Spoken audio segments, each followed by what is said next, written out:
बिल्लाहि मिनश्शैतानिर्रजीम बिस्मिल्लाहिर्रहमानिर्रहीम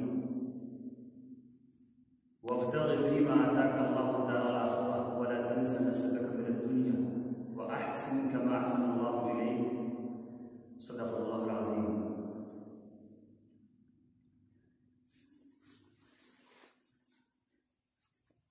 अल्लाह के रसूल सल्लल्लाहु अलैहि वसल्लम ने अल्लाह ताला से बहुत सारी दुआएं मांगी। कोई बाप अपने बच्चे से, कोई माँ अपनी औलाद से उतनी मोहब्बत नहीं कर सकती जितनी मोहब्बत हमारे नबी, हमारे आका हज़रत मोहम्मद मुस्तफ़ा सल्लल्लाहु अलैहि वसल्लम हम सब से करते थे। एक मर्तबा अल्लाह के रसूल सल्लल्लाहु अलैहि वसल्लम ने अल्लाह से बहुत गिड़गिड़ा कर, बहुत रो कर, बहुत आवाज़ारी के साथ दुआएं मांगी।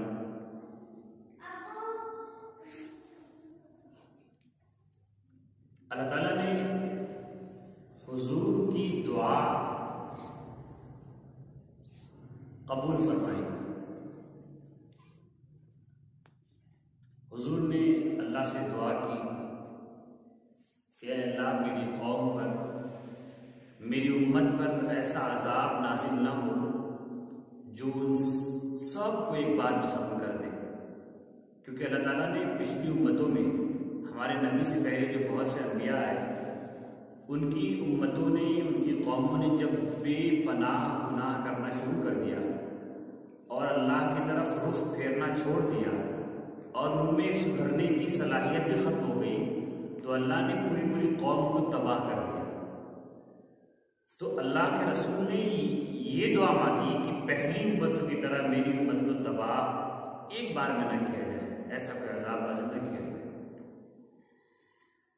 एक मर्तबा अल्लाह के रसूल सल्लल्लाहु अलैहि वसल्लम अपनी सहाबा से, अपनी उम्मत से कहने लगे कि मुझे डर है पैसे का, ला अख्शा अलैकुमुल फ़क़्र, मुझे गुर्बत का डर नहीं। गरीबी आए और गुर्बत की वजह से, परेशान हाली की वजह से जो नुकसानात होते हैं, जो तकलीफ़ें उठानी पड़ती हैं, उसका मुझे डर नहीं। इन्नमा अख्शा अलैकुमुद दुनिया फतुबसत लकुम फअहलकतकुम कमा अहलकतहुम, मुझे पैसे के ना होने का डर नहीं है, मुझे अमीरी से डर लगता है। तुम लोगों के बारे में पैसों का डर लगता है, मुझे इस बात से डर है कि तुम्हारे सामने दुनिया को, दुनिया के खजाने को खोल दिया जाए और दुनिया तुम्हें आखिरकार ऐसे ही हलाक कर डाले जैसा कि तुमसे पहली उम्मतों को उसने कर डाला। इस बात से एक सबक मिलता है कि इससे पहले की जितनी भी उम्मतें आई, जिनको अल्लाह ने दुनिया में ही एक साथ खत्म कर डाला, जैसे नूह अलैहिस्सलाम की कौम पर अल्लाह ने जबरदस्त बारिश करवाई, पानी का अजाब नाजिल हुआ, सारी लोग, इंसानियत डूब गई सिवाय चंद मुसलमानों के। अल्लाह ने लूत अलैहिस्सलाम पे पत्थर बरसाए, उनकी सारी कौम को हलाक कर दिया। अल्लाह ने कौम आद को हलाक किया, कौम समूद को हलाक किया, कौम सबा को हलाक किया, बहुत सारी कौमें अल्लाह ने हलाक कर डाली। हुजूर फरमाते हैं कि हमसे पहले जो उम्मतें बर्बाद हुई, हलाक हुई, आखिरत तो खराब होती, दुनिया में भी जो हलाक हुई, उनको इस दुनिया ने अपने खजाने और अपनी नेमतों के जरिए बहका कर हलाक कर डाला। इससे मालूम होता है कि हम लोग जो अल्लाह के रुख फेरते हैं, उसकी सिर्फ एक वजह है, वह है हमारी दुनिया की ख्वाहिश। इसलिए अल्लाह फरमाते हैं कुल मताउद दुनिया कलील वल आखिरतु खैरुल लिमन इत्तक़ा। एक बात जहन में बैठा लो कि दुनिया के सारे खजाने सब मिलकर भी बहुत थोड़े हैं, वल आखिरतु खैरुल लिमन इत्तक़ा, और आखिरत का खजाना बहुत बेहतर है, बहुत ज्यादा है। एक मर्तबा हमारे नबी हज़रत मोहम्मद मुस्तफ़ा सल्लल्लाहु अलैहि वसल्लम अपने सहाबा के साथ, कुछ साथियों के साथ बाजार के पास से तशरीफ ले जा रहे थे, तो वहाँ रास्ते में एक मरे हुए बकरी की बच्ची, बकरी का मरा हुआ बच्चा पड़ा था। एक तो बच्चा हो और मरा हुआ, उसको कीमत नहीं, और वो कान कटा हुआ था, यानी ऐबदार भी था। हुजूर ने साहबा से उनको मुतवज्जे करते हुए पूछा, इस कान कटे हुए मरे हुए बकरी के बच्चे की क्या कीमत दोगे तुम लोग अगर कोई बेचे? तो कहा कि कुछ नहीं दे सकते या रसूलल्लाह, किसी को कीमत नहीं है, ये तो बल्कि वबाल है, इसको दफन करना, ये बदबू करेगा, पड़ा रहेगा। तो हुजूर ने फरमाया कि सारे दुनिया के खजाने, दुनिया तो बड़े खजानों वाली है, तसव्वुर करें, इसमें बहुत कुछ है जो हमने देखा नहीं है, देखने वालों ने नहीं देखा। सारी दुनिया के खजाने अल्लाह की निगाह में इस बकरी के बच्चे जिसकी कोई कीमत तुम्हारी नजर में नहीं है, इससे भी ज्यादा बेकीमत है सारी दुनिया। अब इस दुनिया के पीछे हम लोग उस आखिरत को बर्बाद कर रहे हैं, जिस आखिरत और जिस जन्नत के बारे में अल्लाह रोजाना हुक्म देते हैं तो हसीन और जमील हो जाए। कारून की मैंने आयत पढ़ी थी नमाज में, इन्न कारून कान मिन कौमी मूसा फबगा अलैहिम, सूरह क़सस से भी इसके बारे में उसे मूसा अलैहिस्सलाम का तज़किरा है। मूसा अलैहिस्सलाम की जो अपनी कौम थी, जो लोग मुसलमान हो गए थे, बनी इसराइल, उन्हीं में का एक शख्स कारून नाम का था। आपने भी नाम सुना है कारून, इसके पास बहुत खजाना था। अल्लाह कहते हैं आतैनाहु मिनल कुनूज़ि मा इन्न मफातिहहु लतनू बिल उस्बति उल कुव्वा, कि मैंने उसको इतना खजाना दिया था। कुनूज कहते हैं उन खजानों को, उन जेवरात को, उन जवाहरात और उन गहनों को जो दबा कर रखे जाते हैं, सोने हीरे। तो अल्लाह ने फरमाया कि मैंने उसको इतना खजाना दिया था कि खजाने वो जहां रखता था उन कोठरियों की चाबियां इतनी ज्यादा थी कि जिन चाबियों को 40 ऊंटों पे लादा जाता था। भाई एक कोठरी में कितने खजाने आ जाएंगे? खरबों के खजाने आ जाएंगे। 1 किलो सोना 50 लाख का होता है, 53 लाख रुपए का, बल्कि ज्यादा का होता होगा। 10 ग्राम 52,000 रुपए का, 100 ग्राम 5 लाख रुपए का, हाँ 50 लाख रुपए, 53 लाख रुपए का 1 किलो सोना होता है। एक बड़ी कोठरी में जो पहले के जमाने के कमरे होते थे, उसकी चमड़े की चाबियां होती थी उस जमाने में, तो वो कितना एक कमरे में आता होगा। उसके पास इतनी चाबियां थी कि 40 मजबूत ऊंट पर उसकी चाबियों को सवार किया था, बल्कि उससे बचाती थी। इतना खजाना था। अल्लाह कहते हैं इज़ क़ाल लहू क़ौमुहु ला तफ़रह, उसको घमंड आ गया। घमंड कहते हैं, घमंड वो नहीं जो लोगों के सामने दिखाया गया, वो तो घमंड है ही, अल्लाह के सामने घमंड आ गया। अल्लाह ने उसे नेमतें दी तो वो अपने आप को बड़ा समझने लगा और अल्लाह की फरमाबरदारी, अल्लाह के हकाम से रुख फेर दिया, दुनिया में ही लग गया। बजाय इससे कि अल्लाह ने उसे नेमत दी थी, वो अल्लाह की तरफ रुख करता, दुनिया में लग गया। तो उसके कुछ लोगों ने समझाया, नेक लोगों ने, ला तफ़रह इन्नल्लाह ला युहिब्बुल फ़रिहीन, देख ज्यादा इतरा मत, अल्लाह इतराने वालों को पसंद नहीं करता।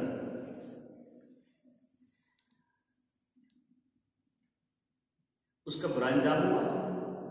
बीच में कुछ अल्लाह ने बातें कही, लेकिन जब वो गुजरता तो बड़े जागो जलाल, बड़े प्रोटोकॉल के साथ गुजरता। जैसे आज के ज़माने में कोई बड़ा राष्ट्रपति हो, अमेरिकन प्रेसिडेंट हो, तो उसके पीछे गाड़ियाँ गुजरती हैं, फोर्स गुजरती है, तिब्बी सहूलियात की गाड़ियाँ गुजरती हैं। तो लोग देख के अपने उंगली दांतों में दबा लेते हैं कि काश मेरे पास भी ऐसा हो, मैं भी कभी राष्ट्रपति बनूं, जो बहुत बड़ा सोचता होगा। पर अल्लाह की नज़र में कुछ नहीं, वो कामयाब नहीं है अगर वो दीनदार नहीं। तो ऐसे ही कुछ लोग उसको देखते तो कहते है कितना उसे पैसा मिला है। लोग रश से कहते अल्लाह ने कितना अता किया है उसे, इन्नहु लज़ू हज़्ज़िन अज़ीम, बड़ी किस्मत वाला आदमी है। हम लोग भी ऐसे ही ना, कोई आदमी बहुत नेक हो, इल्म वालों से बड़ा नहीं कहते, पैसों वाला आदमी एक बड़ा आदमी है, उसके दस्तरखान सजाते हैं, उसके लिए बड़ा, उसके लिए वो लगता है। ये छोटी सोच की बात है। तो ऐसे कुछ लोग ऐसे नहीं थे उन मुआशरे में जो कानून को बड़ी अहमियत दे रहे थे, लज़ू हज़्ज़िन अज़ीम, बड़ा पैसा, बड़ा आदमी, बड़ी किस्मत वाला है। दीन नहीं देख रहे थे उसका कि दीनदार कुछ नहीं है।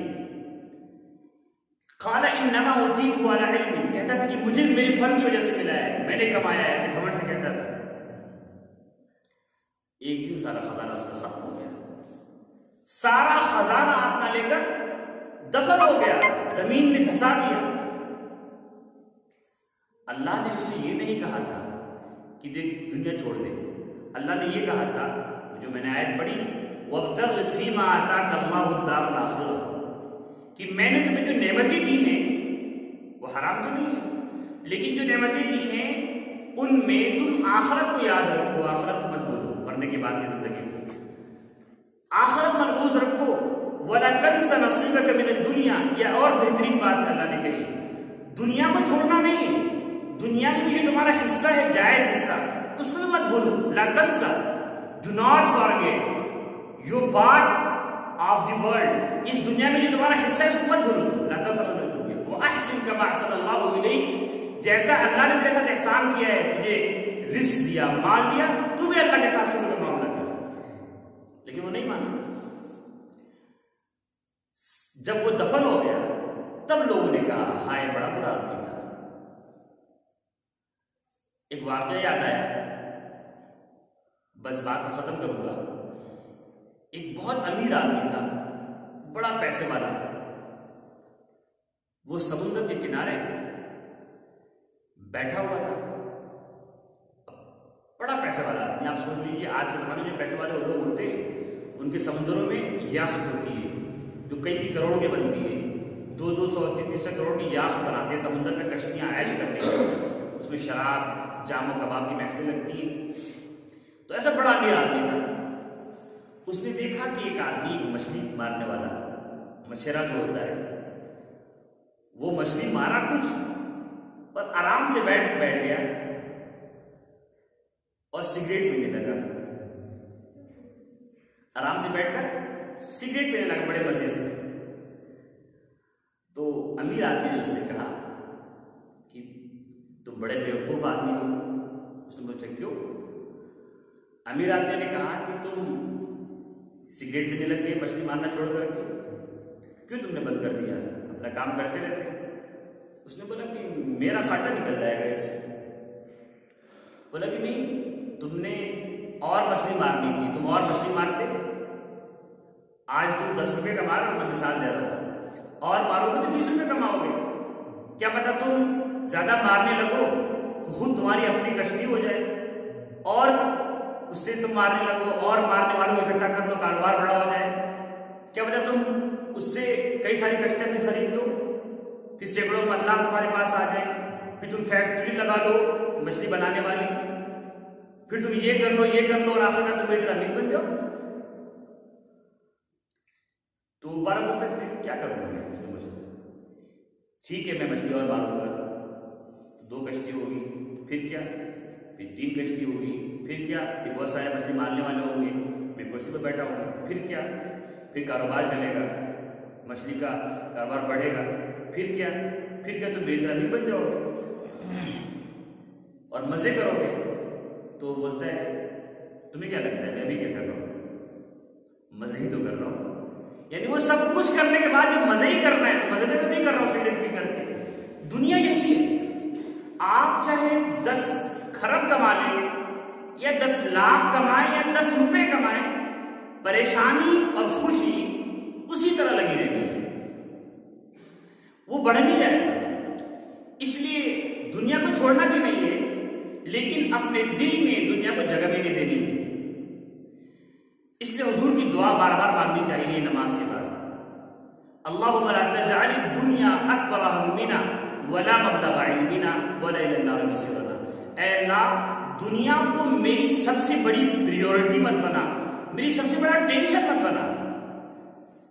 जिस गांव के बहुत से लड़के नमाज पढ़ने नहीं आते तो मेरा बयान करने का मन नहीं करता यहाँ पर। इसकी वजह नहीं कि छोटी जगह है, इसकी वजह है कि यहाँ के लोग नौजवान मुतवज्जे नहीं नमाज की तरफ, तो ऐसी महफिल सजाने का तो शौक नहीं मुझे। क्यों? उन्हें अपना फ्यूचर नजर आ रहा है कि इसमें पढ़ के क्या फायदा, और मिलना कुछ नहीं है। वो सब कुछ लिखा हुआ है, अगर वो कमा भी ले, जो कि मुश्किल है, जो सोच रहे हैं लैसा कुल्लु मा तुदरिकु ततमन्नाहु अल्लाहु युदरिकुहु, सारी ख्वाहिशें पूरी हो नहीं सकती। लेकिन मान लीजिए ख्वाहिशें पूरी हो गई, पैसा आ गया, जायदाद आ गई, महल बना लिया, मुल्क फतह कर लिया, फिर भी टेंशन से निजात नहीं है, बीमारी फिर भी आनी है, करीबी की मौत फिर भी होनी है, मौत का हमेशा डर तो वैसे ही लगा हुआ है, वो टेंशन सबको लगे हुए हैं, उससे निजात, उससे फरार किसी को नहीं है। तो ये जो मोटा समझ लिया वो मजे करेगा, और मजीद अल्लाह का वादा ये है कि जो दीन पे चलता है, अल्लाह ने कहा लनुहयिन्नहु हयातन तय्यिबा, जो दीनदार बनेगा मैं उसे बेहतरीन लज़्ज़त लायक दूंगा। मैंने खुद देखा है कि बड़े बड़े दीन पे चलने वाले लोग ऐसे मजे करते हैं कि पैसे वाले मजे नहीं कर पाते। मैं खुद इतना खुशी से रह लेता हूं जितने बड़े पैसे वाले नहीं रह पाते, हालांकि हम सिर्फ दीन पे चलने का दावा करते हैं, शक्ल हमारी वैसी। लेकिन जैसे जब जो खाने मैंने खा लिए, जो जगह मैंने घूम ली, जो होटल मैंने मजे उड़ा लिए, बड़े कम लोगों का नसीब है। एक मोटा सा सबक है, लोग पैसे गिनते रह जाए और मजे हम उड़ा लें, ये दुनिया का मामला है। तो इसलिए इस दुनिया को अपने नीचे रखो और आखिरत को याद रखिए। जब मौत आएगी तब समझ में आ जाएगा। अल्लाह ने फरमाया कुल्लु नफ्सिन ज़ाइक़तुल मौत इन्नमा तुवफ़्फ़ौना उजूरकुम यौमल क़ियामह फमन ज़ुहज़िहा अनिन नार व उदख़िलल जन्नत फ़क़द फ़ाज़। हर शख्स को मौत आनी है और तुम अपने अज्र को पूरा पूरा पाओगे। जिसने जो कमाया है उसको पूरी सैलरी मिलेगी, गुनाह कमाया पूरा बदला मिलेगा, नेकी कमाई पूरा बदला मिलेगा। फमन ज़ुहज़िहा अनिन नार, जो अल्लाह की आग से बच गया। समुद्र के किनारे पे आप जाइए, मैं समुद्र के किनारे गया, वो दहाड़े मारता हुआ उसकी लहर, हम जिस होटल में ठहरे थे तो समुद्र की लहर की आवाजें आती थी और शाम को आ रही थी। तो मैंने सोचा कि एक छोटे से तालाब जो गहरा हो, मैं उसमें तैर नहीं सकता और जाऊं तो मुझे मौत नजर आने लगती है। ये बेपनाह बड़ा समुंदर, अगर मुझे अच्छा रात की तारीकी में आप जाएं समुद्र के पास, अंधेरा हो, कुरान में ये लिखा हुआ है कि सबसे बड़ी तारीकी समुद्र के अंदर की होती है। तो समुद्र की जब रात अंधेरी हो, और जब मैं गया था तो वो चांद की आखिरी तारीख से चांद निकला हुआ नहीं था। अभी 2 रोज पहले बंगाल की खाड़ी में समुद्र में गया था, तारीख समुद्र था और मैं रात में गया, वहां पे टहलने में अकेले गया। तो देखा कि समुद्र की सब कुछ खामोशी थी, लेकिन उसकी लहर की जो आवाज थी मौज की, बड़ी खौफनाक थी। तो मैंने सोचा कि अगर अल्लाह मुझे या कोई भी मुझे 20 समुद्र में फेंक दे तो मैं डूबने से पहले मर जाऊंगा खौफ से। वो खौफ उसका। मैं पहाड़ में गया, हिमालय पहाड़ के पास, हिमालय पहाड़ की चोटियों पर मैं गया कुछ साल पहले, तो पहाड़ की अजमत देखी मैंने। ऐसा जो सोचकर, जो वीडियो में फोटो में देख के महसूस कर सकता। तो वो अल्लाह जो ये सब बनाने वाले हैं, उनकी जो दहकती हुई आग है, आग का समुंदर, उसमें अल्लाह डाल दे तो लम्हा भर इंसान गुजार ना पाए। आप तेल को खौलाएं आग के ऊपर, तेल को खौला दीजिए, क्या आप एक सेकंड पे अपना हाथ डाल सकते हैं? इस दुनिया की आग से 70 गुना ज्यादा दहकती हुई जहन्नम की आग में हमेशा हमेशा न डालेंगे। तो कितना बेहतरीन सौदा है उसका जिसने अपने आखिरत को संभाल लिया। दुनिया जरूर मिलेगी, आखिरत को मत भूलो। कारून को जो अल्लाह ने कहा था, इब्तगु फीमा आताका अल्लाहु दारल आखिरह, दुनिया की जरूर कोशिश करो लेकिन आखिरत को मत भूलो। अल्लाह की नाफरमानी मत करो, नमाजें पढ़ो, दुआएं करो, पर्दे करो, अल्लाह के अहकामात को जारी करो, दुनिया जरूर मिलेगी हमें। सहाबे किराम के सामने अल्लाह ने खजाने खोल दिए थे। दुनिया का सबसे अमीर आदमी जो जमाने का था, किसरा का बादशाह, उसने दुनिया की बेहतरीन बेहतरीन हीरे इकट्ठा किए। उसने सोने और चांदी और हीरे से बना हुआ दरबार बना लिया, जो आज तक उतनी कीमती चीज नहीं बनी कायनात में, दुनिया में। सहाबा के कदमों में अल्लाह ने वो भी लाके डाल दिया। अब आप समझिए, इसका मतलब है कि जो कुछ मिलने वाला है अल्लाह को खुश करके मिलेगा, दीनदार बन के मिलेगा। और आखिरत तो सिर्फ दीनदारों की है ही, इसकी खूबियों की कोई इंतहा नहीं। मौत के बाद से ही मजे शुरू हुए। मौत आती, मौत से आप डरे नहीं। मौत को लब्बैक कहता है मोमिन, कुल इन्नल मौत अल्लज़ी तफ़िर्रून मिन्हु फ़इन्नहु मुलाक़ीकुम। कह दीजिए मोहम्मद, जिस मौत से तुम भाग रहे हो मिल के रहेगी तुम्हें, तुमसे मुलाकात करेगी। फ़इन्नहु मुलाक़ीकुम सतुरद्दून इला आलिमिल ग़ैबि वश्शहादा, फिर उसके पास पेश की जाएंगे जो हमारे हर को जानता है। हिसाब लेंगे, तन्हाई का हिसाब लेंगे। अल्लाह मोबाइल चेक करेंगे, क्या रखा है, नंगी फोटो रखा है, गाने रखा था, फिल्म देखता था, किससे बातें करता था, किससे ताल्लुक बनाया था। बुढ़ापे, बचपन, जवानी, सारे गुनाह सामने होंगे। फयुनब्बिउकुम बिमा कुंतुम तामलून, अल्लाह अमाल का हिसाब लेंगे। और मोमिन आदमी जैसी मौत आती है मुस्कुराने लगता है, रूह को सजाकर फरिश्ते लेकर अल्लाह के पास जाते हैं ऊपर आसमान में, हर तरफ से लब्बैक की सदाएं आती हैं, मोस्ट वेलकम, आ जाओ, खुश आमदीद है, और मजे शुरू है मरने के बाद। अल्लाह ताला हम सबको दीनदार बनाए, अपना फरमाबरदार बनाए। वाह खुदा अल्हम्दुलिल्लाह रब्बिल आलमीन। दुआ के लिए